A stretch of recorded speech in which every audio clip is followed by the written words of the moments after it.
Olá a todos, eu sou o professor Francisco Maia e essa é a segunda aula do capítulo 14 do Okuno, sobre o tema de ondas. Então, na aula anterior eu falei sobre propriedades gerais das ondas, como elas são classificadas, e nessa segunda aula eu vou falar sobre o modelo matemático físico, né, que a gente usa para tentar descrever as ondas. Então, quando a gente vê uma ondulação como essa aqui na figura, né, numa corda, o modelo mais simples que a gente pode usar para tentar descrever isso é o que a gente chama de onda harmônica simples, onde a gente tenta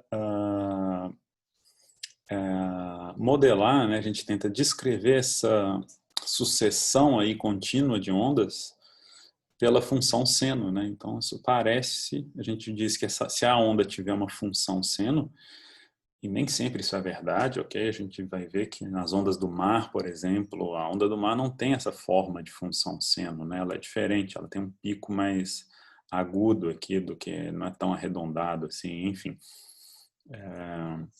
Mas se a gente puder, né, considerar que a onda tem essa forma da função seno, como na corda é, né? Quando a gente balança a corda, normalmente ela sai nessa forma de seno.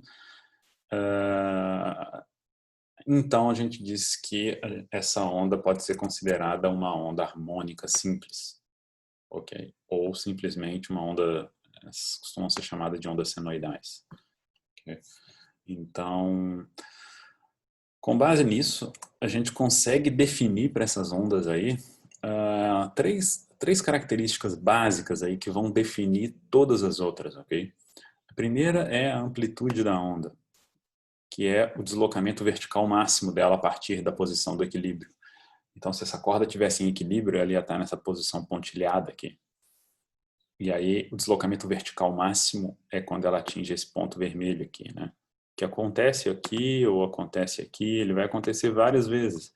Se for uma sucessão contínua de onda, né? Se esse sujeito aqui não parar de sacudir a corda, então isso vai acontecer várias vezes. Aí, o A, que está escrito aqui, é essa medida do topo até o meio.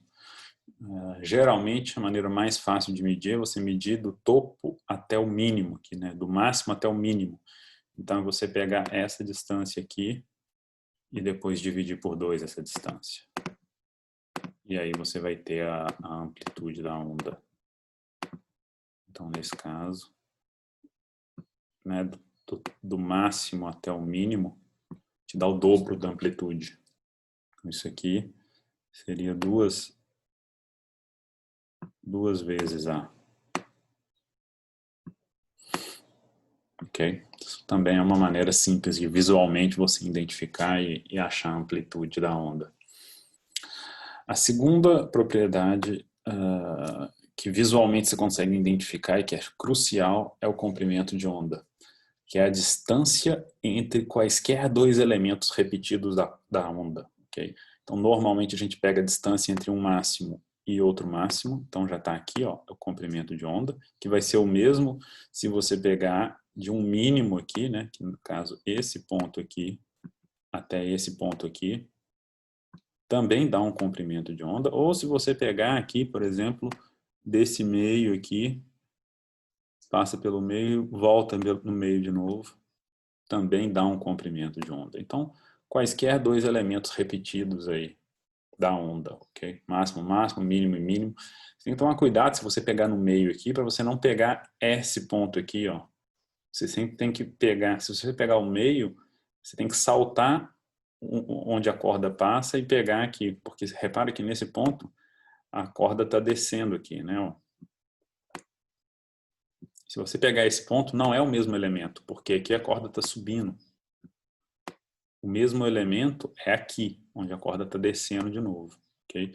Então é a distância entre quaisquer dois elementos repetidos na corda, ok? Então esse daqui, ó, tem que tomar cuidado, porque ele não representa aí o mesmo desse ponto aqui, ok? O mesmo desse, você tem que saltar esse ponto e pegar aqui, aí sim dá um comprimento de onda.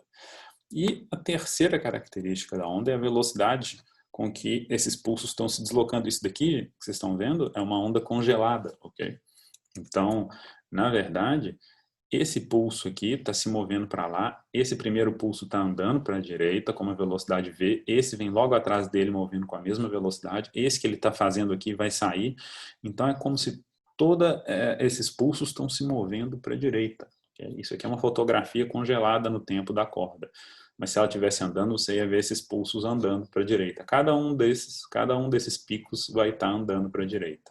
Okay? Essa velocidade, isso a gente chama de velocidade de propagação da corda. Então essas três características são cruciais, ok? A partir delas a gente determina aí praticamente todo o resto que a gente precisa para estudar as ondas senoidais. Então, baseado nessas grandezas fundamentais, essas três aí, a gente pode definir várias outras. Por exemplo, o período, que é o tempo necessário para a onda percorrer a distância igual ao comprimento de onda. Então, se a gente tem cinemática aí, né, distância igual a velocidade vezes o tempo, esse período é o tempo, né? Então, a primeira coisa que você faz é vir na fórmula e substituir o t pelo período. É o tempo que ele gasta para percorrer qual distância d? A distância equivalente ao comprimento de onda. Então, se você substitui o d pelo lambda aqui, né, e põe o período no lugar do t, você fica com essa fórmula. Se você jogar a velocidade para o outro lado dividindo, você vai ter aqui, período é o comprimento de onda sobre a velocidade. Repare que comprimento de onda e velocidade é uma das características que eu falei no slide anterior, básica da onda. Então, a partir dessas básicas, a gente consegue tirar, por exemplo, o período, que é o comprimento de onda sobre a velocidade. Que também, né, é uma maneira mais intuitiva, é o período, é o tempo que demora para um ponto qualquer do meio completar um ciclo inteiro, né? Então, por exemplo, você está olhando um ponto da corda. É o tempo que ela demora, por exemplo, que ela está lá em cima. Aí ela vai descer, passar pela posição de equilíbrio, chegar lá embaixo, depois esse ponto vai subir e chegar lá em cima de novo. Então, ele completou um ciclo. Ele saiu lá de cima, foi lá embaixo e voltou para cima. O tempo que ele gasta para fazer esse ciclo também é o período, ok? Outra característica importante é a frequência, ok? Que é definida como o inverso do período, né? Então a frequência está aqui, é 1 sobre o período, que se você inverter aqui, ao invés de lambda sobre v, vai ficar v sobre lambda, né? A velocidade sobre o comprimento de onda. Número de comprimentos de onda que atravessa um ponto por segundo. Então se você pegar um ponto da corda, você vê quantos comprimentos de onda, quantas vezes essa corda sobe e desce em um segundo. Então ela sobe, desce e chega em cima de novo. Em um segundo você conta quantas vezes ela faz isso. Isso vai dar a frequência. A unidade do período é tempo, né? Então ele é medido em segundos. E a unidade da frequência é 1 dividido por segundo, né? Ou seja, se a gente fosse falar numa linguagem, seria por segundo. A unidade é só por segundo. O que por segundo, professor? Pode ser ciclos por segundo, pode ser pulsos por segundo, pode ser oscilações por segundo. E, no geral, o que a gente diz é essa corda está oscilando com 50 Hz. Significa 50 oscilações por segundo. Okay? Ou então essa bolinha está girando com 200 Hz. O que significa? 200 rotações por segundo, 200 ciclos por segundo. Então depende do movimento que você está analisando, mas normalmente é quantos ciclos por segundo a oscilação está ocorrendo. Então, isso por segundo, a unidade física é Hertz. E tá aí, o número de oscilações ou ciclos que são gerados por segundo. Ok.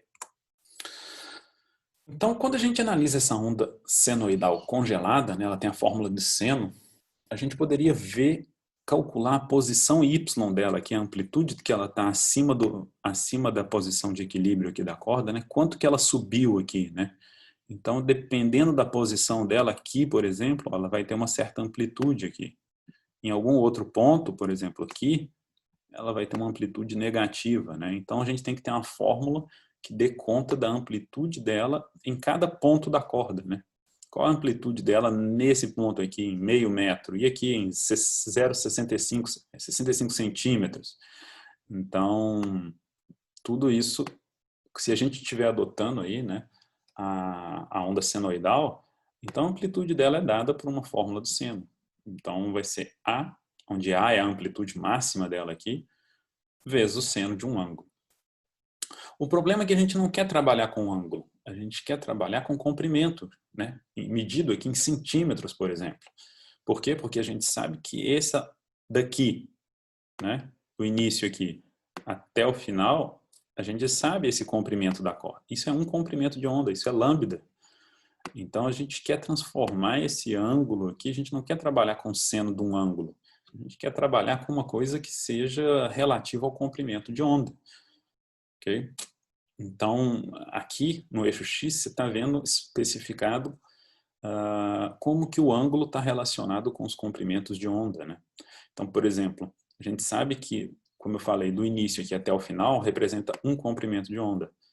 A gente sabe também que se fosse o seno, nessa posição aqui, seria seno de 2π, ou seno de 360, porque é o final aqui da onda seno, né? Ela acaba em 360 graus. Aqui no meio, por exemplo, onde seria metade de um comprimento de onda, a gente sabe que seria seno de 180. Seno de 180 dá zero, por isso a corda está passando pelo zero aqui. E bem aqui no pico, aqui, olha, onde o seno é o máximo possível, a gente sabe que é o ângulo de 90 graus, que corresponde, nesse caso, a 1/4 do comprimento de onda. Então, você vê, a gente consegue escrever essa regrinha de 3 aqui, ó, para correlacionar o ângulo, né, em graus, ou nesse caso aqui está em radiano, com o comprimento de onda em metro. Então, a gente vai usar essa regrinha de 3 e ela dá origem, né, se você multiplica cruzado aqui, você vai ver que o θ dá 2π sobre lambda vezes x, onde x é qualquer posição da corda onde você quer calcular a altura dela. Então, eu quero calcular aqui na posição de 33 centímetros. Aí você pega 33, divide pelo comprimento de onda, multiplica por 2π, e aí você vai ter e joga aqui, né? Vai virar seno disso. Então, essa é a maneira da gente conseguir relacionar a posição, a amplitude da corda com as variáveis que a gente definiu anteriormente, que é comprimento de onda. Okay? O ângulo a gente não definiu, não é uma propriedade da onda, mas o comprimento de onda sim, uma propriedade da onda. Então você vê, essa é a maneira que a gente usa para relacionar a amplitude da onda em algum ponto da corda aqui, né? E esse ponto da corda é dado por essa posição x aqui. Então, quero dizer, em x aqui igual a 30 centímetros. Poderia ser esse ponto aqui, ó, x igual a 30 centímetros. Você pega 30, divide pelo comprimento de onda, multiplica por 2π e tira o seno. Você vai saber, né, quanto que dá essa altura aqui, né? Seria esse número aqui, né? Essa altura aqui, ó. Seria essa amplitude aqui no eixo y. É isso que você ia estar calculando. Então, mas isso ainda é um pouco limitado porque a gente está vendo a onda congelada. Então, a gente está quase chegando numa fórmula para calcular aí a amplitude da onda em qualquer ponto do espaço. Então, se você dá um ponto x aí, você consegue calcular qual é a amplitude aqui da onda. O problema é que a gente tem que considerar que ela ainda está viajando, né? Então, a gente viu ali essa onda parada aqui, né, no instante inicial. Se você lembra, a onda estava congelada. Se você solta o pause, né, e deixa a onda se mover, depois de um instante t, ela vai viajar para frente um pouquinho. Ela vai chegar nesse tracejado aqui, né, ó, depois no instante t. E o tanto que ela move, a distância que ela se move é v vezes t, né, isso vem de cinemática, distância, velocidade vezes tempo. Então ela vai se deslocar para frente um tantinho aí, v vezes t. E a gente tem que compensar esse tanto que ela andou para frente, né? Subtraindo aí esse tanto, né? Então a gente pega a mesma fórmula anterior, que era seno de 2π vezes lambda x, só que no lugar da posição x vai ser x menos esse tanto que ela andou, porque você está compensando esse tanto que ela andou para frente, como se estivesse trazendo ela para trás para essa posição inicial aqui de novo. Okay? Então, essa é a maneira aqui mais geral de você descrever a posição, né? A posição da corda ou a amplitude dela em qualquer ponto da corda, em qualquer instante de tempo. Então, aqui a gente descongelou ela, né? No slide anterior a gente só tinha a posição, a amplitude em qualquer ponto da corda. Agora a gente tem em qualquer ponto da corda, em qualquer instante de tempo. Ok? E aí, daqui para cá, tudo que a gente faz é abrir o parêntese aqui, né? Esse 2π vezes lambda, ele vai entrar no x e ele vai entrar no VT. Quando ele entra no x, fica 2π sobre lambda vezes x, normal. Quando ele entra aqui no VT, você vai ficar 2π v sobre lambda. E v dividido por lambda, a gente definiu anteriormente, é a frequência, ok? Então, aqui vai ficar menos 2π vezes a frequência vezes o tempo.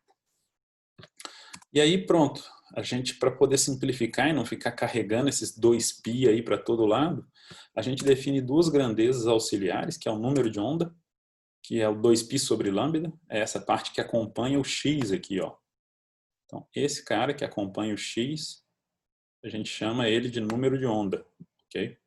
E esse cara que acompanha o t, a gente chama de frequência angular, que é ômega. 2π. E aí, finalmente, a gente chega na equação, que é essa daqui, né? Ó. A vezes, no lugar aqui de 2π sobre lambda, k vezes o x, menos no lugar aqui do 2πf, a gente vai ter frequência angular ômega. Bom, repara que faltou nessa fórmula aqui um A aqui, ó, amplitude. Amplitude vezes o seno, e aqui também. Depois eu vou consertar isso lá no slide. A vezes o seno. Então, e isso, como a gente viu, para uma onda que está deslocando para a direita. Se ela estivesse deslocando para a esquerda, ou seja, para o outro lado, para cá, ó, aí esse pontilhado, ao invés de estar para o lado de cá, ia estar para o lado de lá. A única diferença que você ia fazer é mudar o sinal aqui, ó, de menos para mais. Ok? Então, muita atenção que quando a onda está indo para a direita, no sentido positivo do eixo x, o sinal é menos. E quando ela está indo para a esquerda, no sentido do eixo x negativo, o sinal é mais. Okay? Então, essa é a fórmula da onda se propagando aí no espaço e no tempo. Então, essa é a fórmula mais geral de uma onda harmônica simples. Okay? E você vê que aqui a gente só depende das propriedades básicas da onda. Ó, amplitude. No K aqui é o comprimento de onda, 2π é uma constante, né? E dentro do ômega aqui tem a frequência. Então a gente depende da amplitude, comprimento de onda e frequência. Se a gente souber essas três grandezas, a gente consegue escrever a fórmula da amplitude aqui de propagação da onda e consegue prever qual que vai ser a posição dessa onda, se vai estar em cima, embaixo, se vai estar no meio, em qualquer instante de tempo, em qualquer lugar no espaço. Okay? Então, extremamente poderoso essa prescrição aí. Então, aqui tem um exemplozinho, né, do livro. Ele te dá uma equação de onda. Ele diz aqui, olha, tem uma onda que está se propagando com essa equação. Ok? E onde x e y estão medidos em centímetros e tem segundos. Ele quer saber qual é a amplitude, o comprimento de onda, a velocidade e a frequência. Então, você começa comparando, né? Você compara essa equação aqui, que na verdade começa aqui, ó, 20 seno de π tarará, tarará, com essa daqui, ó, A seno, que é a equação da onda se propagando para a direita. Então, imediatamente você vê que o 20, o que está antes do seno aqui, ó, o 20 é a amplitude, né? Então, ele fala aqui, imediatamente, ó, a amplitude A igual a 20. Né? Esse número aqui, que acompanha antes do seno. Para descobrir quanto vale o comprimento de onda, que está aqui, ó, o comprimento de onda, 2π dividido por lambda, vai ser igual a π vezes 0,01, que é o que acompanha o x aqui. Né? Então, você pega o elemento que acompanha o x, 2π sobre lambda, então ele colocou aqui, ó, 2π sobre lambda tem que ser igual a π vezes 0,01. Então, o π vai cortar com π. Se você quer saber o lambda, joga ele para o lado, joga o 0,1 para cá, dividindo. Tá aí, ó. Lambda vai ser 2 dividido por 0,01. Repare que tem esse x aqui, olha, que corta com o x aqui também. Não sei por que ele colocou o x aqui e botou o x do lado de cá também. Mas tudo bem. E aí, ó, lambda vai ser 2 dividido por 0,01, que dá 200 centímetros. E aí, se você compara agora o segundo termo, que é 2π dividido por lambda vezes v, tem que ser igual a π vezes 2, né? Esse π está multiplicando lá o 2 também. Então ele faz isso aqui, ó, π vezes v dividido por lambda é igual a π vezes 2. Então tem tempo duas vezes aqui que dá para cortar, o tempo dos dois lados, o π corta com o π, e aí ele quer saber agora a velocidade, né? Então você pega o lambda, joga para lá multiplicando, pega o 2, vem para cá dividindo, tá aqui, velocidade vai ser 2 vezes lambda dividido por 2, né? Então, esse 2 vai cortar com esse 2 aqui, ó, vai ficar lambda. Então, a velocidade é igual lambda. Então, deu 200 centímetros por segundo nesse caso. E a frequência a gente usa a fórmula que a gente viu anteriormente, que é velocidade sobre lambda, 200 por 200, 1 Hz. Okay? Então, é simplesmente um exercício onde você compara a equação com as grandezas características da onda aqui. Então, a partir desses números, você consegue saber quem é o lambda, quem é o v, é só você comparar. Ok, então agora a gente vai ir um pouco adiante e falar como que a onda se propaga num meio elástico, né? Então, o que é, primeiramente, um meio elástico? É um material que tende a preservar a forma quando você aplica uma força externa nele, né? Então, qualquer coisa que é dura, que você aperta e você não consegue deformar facilmente, é um meio elástico, porque ele está tentando preservar a forma dele contra a sua força. Um material que você aplica uma força e ele amassa, tipo uma massinha, né? Você pega e aperta ela com o dedo, ela deforma inteira, ela não é um meio elástico, ok? Porque ela não tende a preservar a forma dela.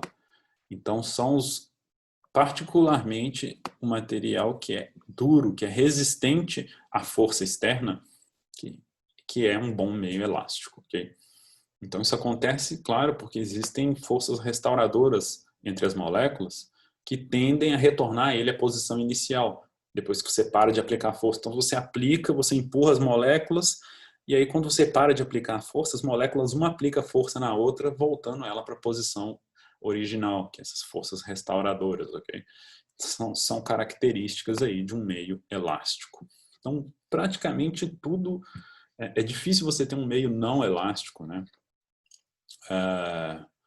A maioria dos materiais sólidos são elásticos, né? São meios elásticos aí. Então, a gente consegue definir a elasticidade de um material, que é uma propriedade do material, através do módulo de Young, quando o material é sólido, ou módulo volumétrico, quando o material é fluido. Okay? E fluido aqui é praticamente líquido, né? Aí você fala, nossa, professor, fluido também é um meio elástico? É só você pensar no seguinte, né? Você pega uma seringa, puxa o êmbolo dela inteiro, prende a ponta e tenta fechar o êmbolo com o dedo depois, né? Então você vai ver que você vai estar pressionando o gás lá dentro. Se você soltar o êmbolo, o que vai acontecer? O gás expande de volta e a força restauradora tende a voltar ele à posição inicial dele. Então um fluido, ele também tem força restauradora, ele também tem uma certa elasticidade, ok? E é claro que o gás, né, o ar não é um bom exemplo, porque ele não é tão elástico, mas no geral a água, por exemplo, sim, tem um módulo de elasticidade grande também. Então, como a gente define aí? Esses são os módulos de elasticidade, né, é a força que você aplicou dividido pela área onde você aplicou a força, né? Então está aqui a força aplicada e A representa a área de aplicação da força, dividido pelo a variação do volume, né? Então ΔV sobre V, o quanto o volume variou baseado nessa força que você aplicou para comprimir ali. Então isso é o módulo volumétrico. Okay? Então, como eu falei, né? Se você pegar o ar, quando você aplica uma força no êmbolo da seringa, consegue variar bastante o volume dela. Então, esse módulo volumétrico para o ar vai ser bem pequeno, né? Enquanto que para um líquido, por exemplo, se você apertar o êmbolo da seringa, a alteração no volume vai ser super pequeno. Significa que esse módulo elástico vai ser grande. E para o sólido é bem parecido, né? É a força dividido pela área onde a força foi aplicada, e aqui é a variação do comprimento, né? Então, se você está esticando ou comprimindo uma barra, por exemplo, sólida, o comprimento dessa barra vai variar. E o tanto que ela variar, base nessa força que você aplicou, é o módulo de elasticidade aí do sólido. Okay? Então, isso aqui, gente, a gente nunca vai fazer essas contas, ok? Repare que nem está circulado aqui essas formulinhas, porque isso normalmente é tabelado para os materiais. Todo material tem um módulo de Young e um módulo volumétrico tabelado. É uma propriedade dos materiais que normalmente é tabelado, ok? E aí é isso, nessas grandezas mede a tendência do corpo de manter o próprio volume ou o comprimento, né, no caso dos sólidos aqui, quando tem uma força externa atuando nele. E repara, gente, que não é especificado se a força está tentando comprimir ou expandir ele, né? Comprimir ou esticar, tanto faz. O módulo funciona para se a força estiver ou comprimindo ou esticando. É a mesma... ele funciona da mesma maneira. É uma força restauradora que vai tentar voltar o volume ou o comprimento para o valor inicial. Okay?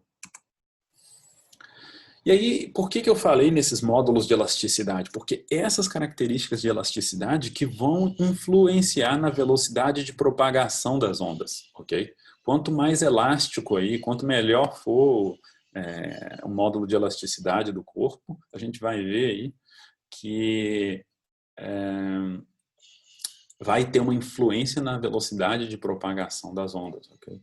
Então a gente vai ver que, no geral, elas vai depender dessas características elásticas, que são esses módulos de elasticidade, e da densidade, de onde a onda está propagando. Então, por exemplo, está aqui a velocidade aí num fluido, né, para onda longitudinal, como o som, por exemplo, ela vai depender, quanto mais elástico for o fluido, maior vai ser a velocidade, tá vendo? E inversamente proporcional à densidade. Então, bom, não é exatamente ter uma raiz quadrada aqui, então a relação não é linear. Igualmente, num sólido, é a mesma coisa, só que ao invés do módulo de elasticidade do fluido, você tem o módulo de elasticidade do sólido, que é o módulo de Young, dividido pela densidade. E no caso de uma corda, aqui, esse T, gente, é a tensão na corda, ok? Então, se estiver usando uma corda aí, né, onde tem ondas transversais, esse T é o quanto a corda está esticada, é a tensão na corda, ok? Então, quanto mais esticada tiver a corda, quanto maior for a força de tensão na corda aqui, maior é a velocidade da onda na corda, ok? Então, uma corda que tiver frouxa, a onda vai se propagar numa velocidade bem lenta. E esse M aqui é o equivalente à densidade, né? É a massa por centímetro ou por metro da corda, a massa dividida pelo comprimento da corda, ou seja, densidade linear. Então, sempre, gente, é uma tendência, né, de você ter no denominador aqui uma densidade e aqui em cima, no caso da corda, uma tensão, né, uma força, e aqui um módulo de volumétrico aí, né, um módulo de elasticidade, perdão. Tá aí. Então, a gente consegue, você vê que a velocidade com que uma onda se propaga aí no meio, ela depende só das características do meio, né? Não depende da forma da onda, do comprimento, frequência, qual... Não, a velocidade com que a onda se propaga em algum meio depende só do meio, né? Quão elástico ele é e o quão denso ele é. Okay? Não tem nada a ver com a frequência da onda, com o comprimento de onda, com amplitude, nada disso. Okay? Então aqui tem aí de novo um exemplozinho, onde considera uma corda de violão, por exemplo, com densidade linear, né, de 15 gramas por metro. E aí ela está esticada com uma tensão de 30 newtons. E aí ele quer saber qual é a velocidade de propagação. Então a gente viu lá que é raiz quadrada da tensão sobre a densidade. Tensão é 30, densidade 0,015, divide, está aqui. Velocidade de propagação na corda de violão com 30 newtons é 44,7. E tem outros dois exercícios propostos aqui, que é na mesma linha, que dá para vocês fazerem. Eu aconselho depois vocês tentarem fazer. Vocês vão precisar, além dessa fórmula aqui, onde você calcula a velocidade da onda no meio, claro, você ainda vai precisar das fórmulas lá de cima, básica, né? Onde você calcula como que a frequência está associada com a velocidade, com o comprimento de onda e tudo mais, ok? Então aqui ele te deu a frequência, por exemplo, e pediu o comprimento de onda. Então a frequência, o comprimento de onda e a velocidade estão ligadas por uma fórmula. Então você vai usar essa fórmula aqui para descobrir a velocidade e depois tirar o comprimento de onda a partir da relação entre comprimento de onda, frequência e velocidade. Okay? Então, isso está exemplificado nesse vídeo aqui, essa propagação em diferentes meios.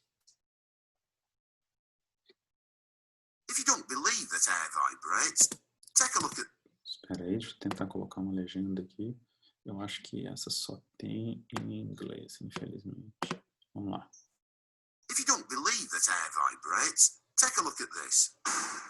Então, está mostrando como que o ar vibra, né? A gente não consegue ver, uma onda sonora ela é uma vibração do ar, né? Conforme eu mostrei para vocês, são aquelas ondas de pressão. Sound waves can travel through solid things like wood as well. Então, tá aí, ó, a onda também pode viajar pelo meio sólido. The particles in a solid are packed together far more tightly than air particles. What difference do you think this makes to the sounds you hear? Então, ele está dizendo que como no sólido as partículas. Does sound travel faster in the ground or through the air? And is the speed of sound ever as fast as the speed of light? Ela vai comparar a velocidade do ar, do som no ar e no chão. You need to make a sound that can travel a long distance. 5 tons of plastic explosive should do the trick. Então, vai usar aí 5 toneladas de explosivo para gerar um barulho muito potente, uma onda de som muito potente. E aí vai tentar medir se ela viaja mais rápido no chão ou no ar. Então, como que fazer para detectar a onda sonora no chão, né? Então, não é muito difícil, porque ela causa, como ela faz o ar vibrar, ela também faz o chão vibrar. Então, eles vão fincar esse postezinho aí e vão medir quando a onda de som atravessar e passar nessa parte do solo, esse bastão vai vibrar. Samantha's going to watch for the explosion. Então essa moça, wearing headphones, so she can't hear it. Ela vai usar um fone para não ouvir e vai ficar olhando. Quando ela vê a explosão, ela vai acionar ali o flag dela, né? Fung is going to listen for it. So he's wearing a blindfold. E esse vai fazer o contrário, ele vai só ouvir, não vai ver. Going to detect sound waves in the ground. E essa vai nem ver nem ouvir, ela vai só, coitada, vai morder o treco de todo sujo de metal e quando ele vibrar ela vai sentir. Ready?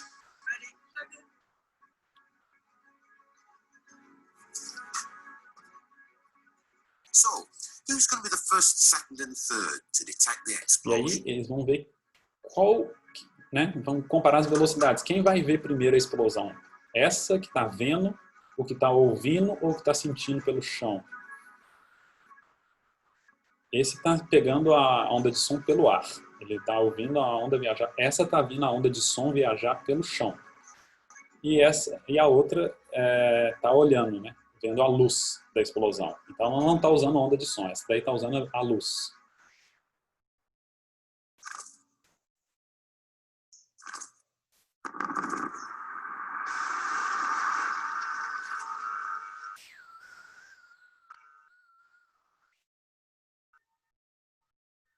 They were waiting to see the light,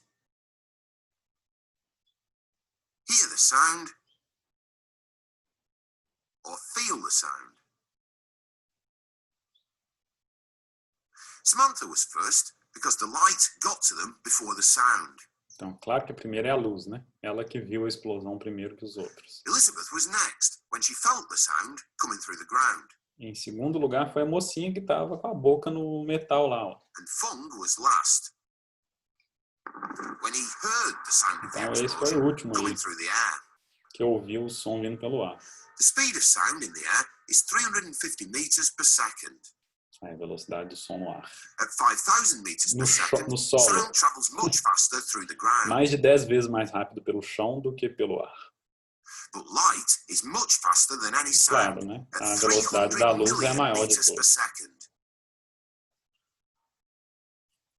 Então é isso.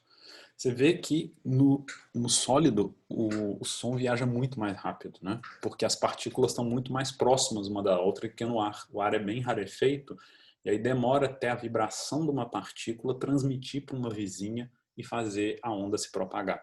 No sólido elas estão muito próximas, então ela se propaga muito rápido a informação. Ups. Adiante. Então, finalmente, a gente tem que considerar que, normalmente, né, e eu vou falar daqui a pouco o que é um meio dispersivo ou não dispersivo, mas quando o meio é não dispersivo, ou seja, quando a onda não perde energia conforme ela vai viajando, né, um meio dispersivo é onde a onda perde energia. Então, no caso, um meio não dispersivo, quando ela não perde energia, a velocidade da onda é constante, e a forma também, né? Mas principalmente a velocidade dela é constante ao longo do meio. Aqui é D, tem que mudar isso aqui. Ao longo de todo o meio. E aí, independente da fonte aí, né? Qualquer onda em propagação nesse meio vai ter uma relação entre o comprimento de onda e a frequência. Então, por exemplo, tem aqui um exemplo, né? Considera o ar, por exemplo. Então, se está uma temperatura constante aí, a 20 graus, né? A velocidade do som no ar é de 344 metros por segundo. E essa velocidade, gente, ela é constante. Se o meio não é dispersivo, ela é constante. Significa que não importa a frequência do som, se é um infrassom, se é um ultrassom, se é um som grave, um som agudo de uma flauta, de um tambor, não importa a frequência, a velocidade vai ser sempre a mesma. Isso significa que se a frequência for maior, por exemplo, um som muito agudo, o comprimento de onda tem que ser menor, de forma que a velocidade permaneça a mesma. Ok? E isso acontece o contrário também, né? Se você pega uma frequência muito baixa, né, um som grave, muito grave, o comprimento de onda tem que aumentar, de forma que a velocidade continue a mesma, ou seja, 344. Quando você multiplicar a frequência do som pelo comprimento de onda do som, não importa qual som que é, infrassom, ultrassom, que tem que dar 344 quando você multiplicar os dois, ok? Por quê? Porque é som viajando no ar.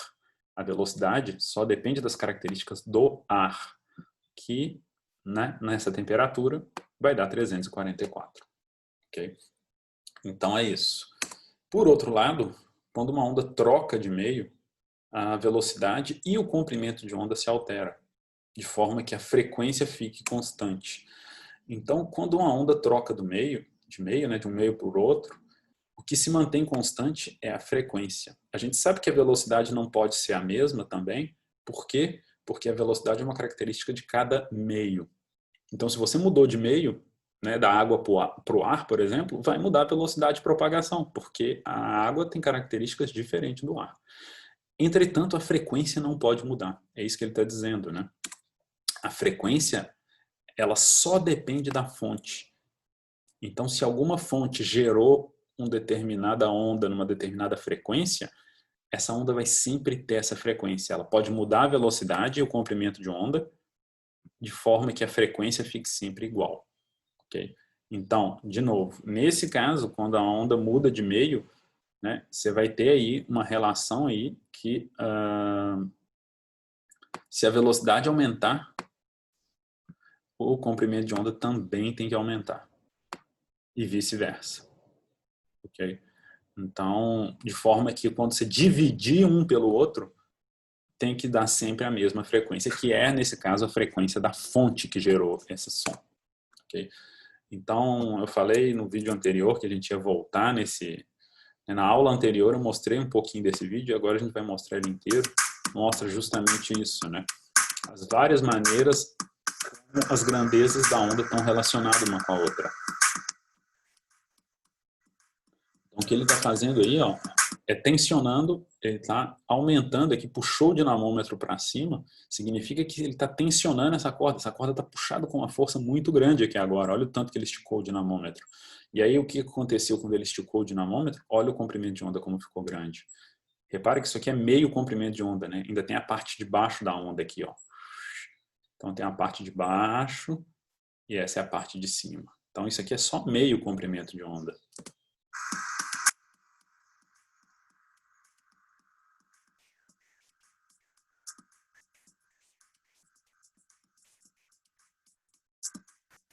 E aí, se ele for diminuindo a tensão na corda, o comprimento de onda vai aumentando. Repara que por que isso acontece, né? Opa, não consigo escrever. Em cima do vídeo eu não consigo escrever. A gente sabe que a velocidade com que a onda percorre a corda, a velocidade de propagação da onda depende da tensão, né? Não sei se vocês, eu falei 2 slides para trás, né? A velocidade é a raiz quadrada da tensão dividido pela massa, a densidade linear da corda. Então aqui ele está aumentando a tensão, quer dizer, diminuindo a tensão, ou seja, está diminuindo a velocidade de propagação na corda. Okay? E quando ele diminui a velocidade de propagação, o comprimento de onda também diminuiu aí. Okay? Repara que a frequência está sendo mantida constante. Ele tem esse pauzinho vibrando aqui, ó, e está numa frequência constante aqui, ó, de 33 Hz, mais ou menos.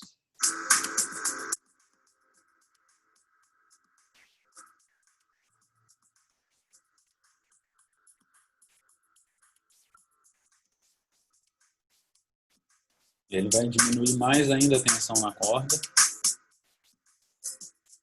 Agora ele tem um comprimento de onda e meio. Então aqui, ó, um comprimento de onda e mais meio aqui. Está com um comprimento de onda e meio aqui. E aí ele vai tentar reduzir ainda mais a tensão. Ó, repare que o dinamômetro já está todo fechado aqui. A tensão na corda é pequenininha. Estou tentando colocar 2 comprimentos de onda aqui na corda. 1, 2. 2 comprimentos de onda na corda. Então, isso que ele fez? Ele variou a tensão na corda. Ele está variando aí a velocidade de propagação da onda, mudando a tensão. Agora, repara que ele colocou um peso aqui. E esse peso é sempre o mesmo, ou seja, a corda está tensionada sempre com a mesma força. Okay? Então, agora, a velocidade de propagação na corda é a mesma. O que ele está fazendo é mudando a frequência. E conforme ele muda a frequência, muda o comprimento de onda. Okay?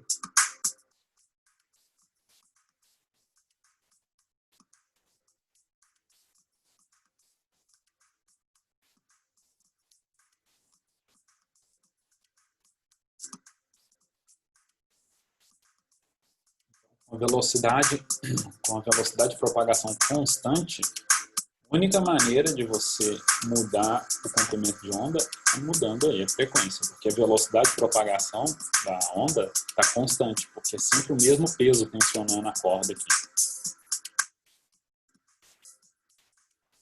Aí, comprimento de onda e meio.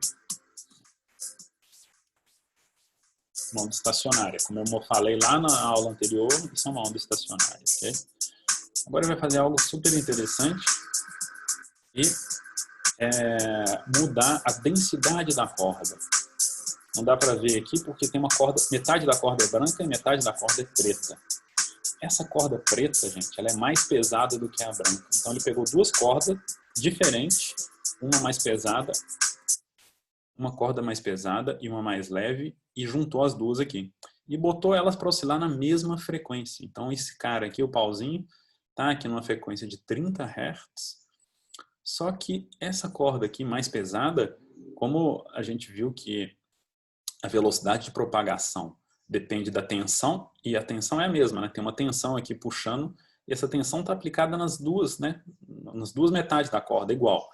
Então, para a mesma tensão, o que acontece com essa corda aqui? Ela é mais pesada, né?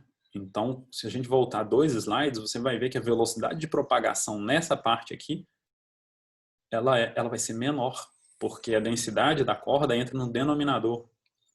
Ou seja, a corda mais densa tem a velocidade menor.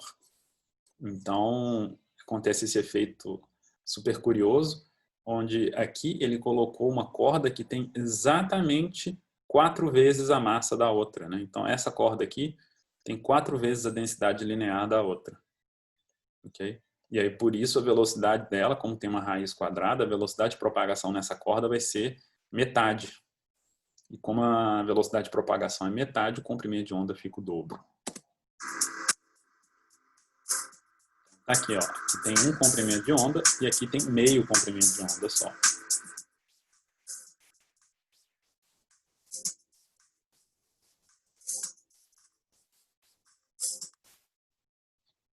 Ok, deixa eu ver. Isso. Agora, eu estava falando sobre meio não dispersivo, né? Então, agora, só para finalizar, o que é um meio dispersivo? O meio dispersivo é onde a velocidade se altera ao longo da propagação, ok? Então, esses meios dispersivos, o que acontece é que ele altera aí a velocidade da onda quando a onda entra dentro desse meio. Então, normalmente, quando você está na superfície da água, né, que é as ondas oceânicas, que elas viajam na superfície da água, e a onda eletromagnética, por exemplo, quando a luz passa dentro da água ou do vidro, ocorre dispersão. Ok? E o que é isso, né? Nesses fenômenos de dispersão, né? É que o que acontece é que uma onda, que ela é composta aí por componentes com diferentes comprimentos de onda, cada uma dessas ondas vão se propagar com velocidade diferente no meio. Então, por exemplo, entra a luz branca aqui, né? Aqui você tem a luz branca, que é uma mistura de todas as cores, né? Quando ele entra num... E aqui, todas as cores viajam com a mesma velocidade, ok? Né? Cada frequência diferente aí, elas vão viajar com a mesma velocidade. Quando elas entram no meio dispersivo, por exemplo, a água aqui, o que vai acontecer é que a velocidade de cada componente aqui vai ser diferente, né? Então, algumas vão viajar mais rápido, outras mais devagar, e o que vai acontecer é essa dispersão, né? Você vai ter uma onda que era uma mistura aqui, uma única, como se fosse uma única onda que era composta por várias componentes, aqui você separa elas, você dispersa ela nas várias componentes que estavam juntas ali. Mesma coisa acontece na superfície do mar, que é uma superfície dispersiva para a onda oceânica. O que acontece? Você vai ter que a velocidade de ondas aqui, olha, repara que são ondas aqui e elas têm diferentes amplitudes e a frequência é bem semelhante delas, né? Mas repara que essa de cima é a mais devagar, essa está andando um pouquinho mais rápido que a de cima e a de baixo um pouquinho mais rápido do que as outras duas. Então, você tem como se fosse na superfície do oceano várias ondas viajando com velocidades diferentes. Okay? Elas têm frequências parecidas, amplitudes ligeiramente diferentes, mas mais importante, elas têm velocidades diferentes. Então, como um meio dispersivo, a forma ou a velocidade das ondas se altera. Quando você soma essas três ondas no oceano, você vê esse padrão aqui de baixo, que é o que acontece mais ou menos de verdade, né? Você tem umas zonas de meio morta, depois você tem umas ondas altas, depois uma zona morta aqui de novo, depois um conjunto de ondas altas. Isso é o resultado de várias ondas com diferentes amplitudes, né, e frequências ligeiramente diferentes, mas principalmente viajando com velocidades diferentes, superpostas, né? Você tem um princípio de superposição, ondas com velocidades diferentes, uma passa por cima da outra, vai ter lugares que elas vão interferir, vão somar e vão criar uma onda maior, assim. Okay? Isso acontece, essa diferença na velocidade acontece porque o meio é dispersivo. Okay?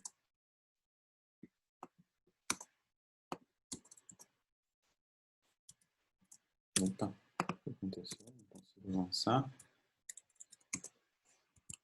Aqui embaixo vai.